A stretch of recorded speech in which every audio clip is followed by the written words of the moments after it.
बड़ी तीज, कजरी तीज की विस्तृत कथा। बहुत समय पहले एक नगर में एक साहूकार और उसकी पत्नी रहते थे। उनका जीवन सुखी था, पर संतान का सुख नहीं था। कई वर्षों की पूजा और व्रत करने के बाद उन्हें एक सुंदर कन्या प्राप्त हुई। कन्या जैसे जैसे बड़ी हुई, उसकी सुंदरता और गुणों की चर्चा दूर दूर तक फैल गई।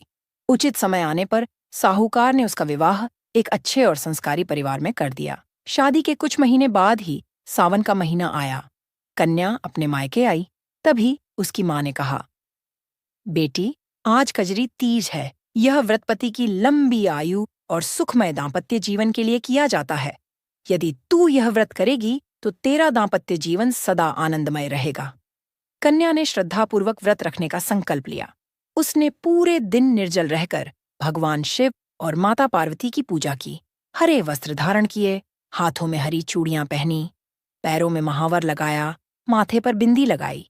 पूजा में सुहाग की वस्तुएं, फल, फूल, पान, सुपारी और मिठाइयां अर्पित कीं।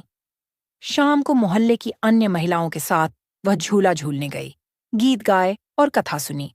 कथा सुनते समय उसने भगवान शिव और माता पार्वती से यह प्रार्थना की, हे भोलेनाथ, जैसे आपने माता पार्वती के साथ अटूट दाम्पत्य निभाया, वैसे ही मेरे दाम्पत्य में सदा प्रेम और सुख बना रहे। भगवान शिव और माता पार्वती उसकी भक्ति से प्रसन्न हुए और आशीर्वाद दिया कि उसका पति दीर्घायु और जीवन भर सुखी रहेगा।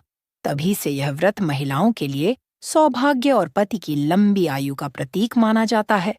भगवान शिव और माता पार्वती की मूर्ति चित्र को स्थापित करें, दीपक जलाकर गंगा जल से स्नान कराएं, उन्हें फूल, वस्त्र, चंदन, अक्षत अर्पित करें, सुहाग की वस्तुएं चढ़ाएं, चूड़ियां, सिंदूर, महावर।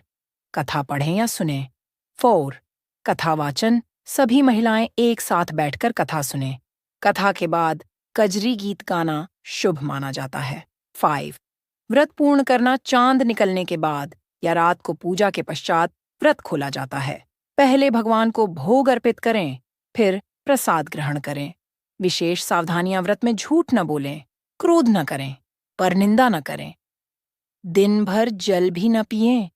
निर्जल व्रत। यदि स्वास्थ्य ठीक न हो तो फलाहार